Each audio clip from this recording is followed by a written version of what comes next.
Rick the Railroad Guy from Empire Builders Railroad Designs has for some time been trying to bring home to the USA the Guinness Book of World's Record for the world's longest model train. The first attempt was made on April 26, 2008, and LSOL.com was there. As you can see in the photos, it's a large railroad, and there were a lot of cars that needed to be put on the track and put in motion to beat the record. The railroad is the Dynamite Rio Verde and Eastern Railroad in Scottsdale, Arizona, which has 3,800 linear feet of track on a double-track main, with each main at 1,252 linear feet. Utilizing all of the footage on one main will be 6.91 scale miles and would beat the German record by 2.1 scale miles. To give you an idea of the enormity of this project, we took a small walk around just a part of the train. It's a little bouncy, but it'll give you an idea of how many cars it takes to beat a world's record.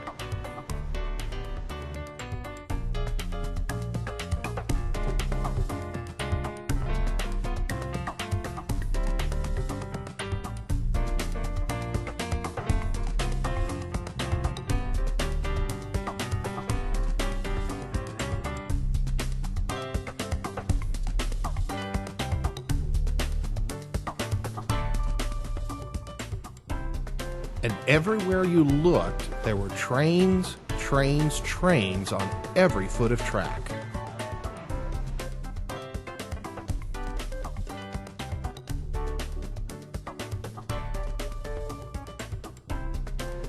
Preparation took a lot of time because each one of the sets had to be prepared to be installed with Katy couplers.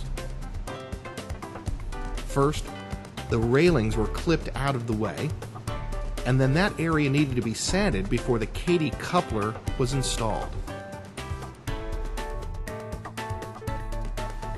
The area was filed flat, and a Katy coupler that had already been pre-assembled would be glued into place.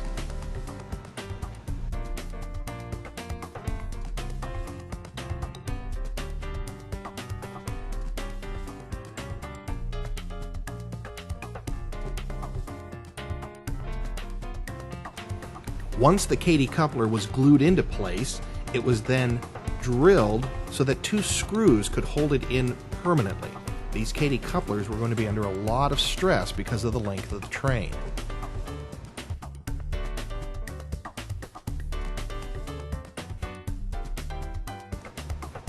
And then finally, modification had to be made to the truck to remove the original hook and loop coupler.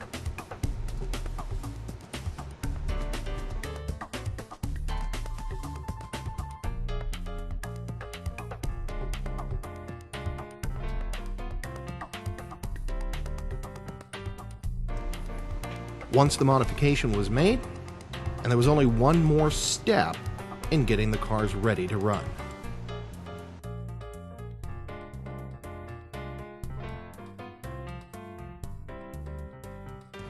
And the final step was numbering the cars. Each of the 5 cars got a separate vinyl road number attached to keep them all straight.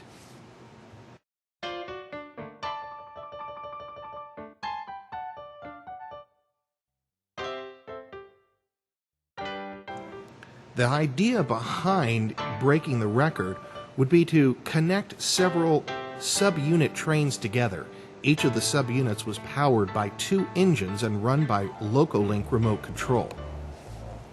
Engineers up! Engineers When things up! were ready to roll, all the engineers got ready, and the trains were slowly brought up to speed, hoping that each of them would then connect together. Well, there were a variety of situations that weren't expected, and even though they were unable to beat the record that day, during the week of the National Convention, Rick and his crew tried several times to get the train to run, and will try again in October of 2008. I think they've solved most of the logistical problems and situations, and we wish them luck, and we'll be supporting them again in October. So look forward to additional reports and information right here at LSOL.com. Coupling up until we get his nose to the shoe fly. We'll throw the switch for the shoe fly, then we can start the train off. When the guy ahead of you stops, you stop. I think it's a good idea. Sweet. I think it's the only idea. That's it.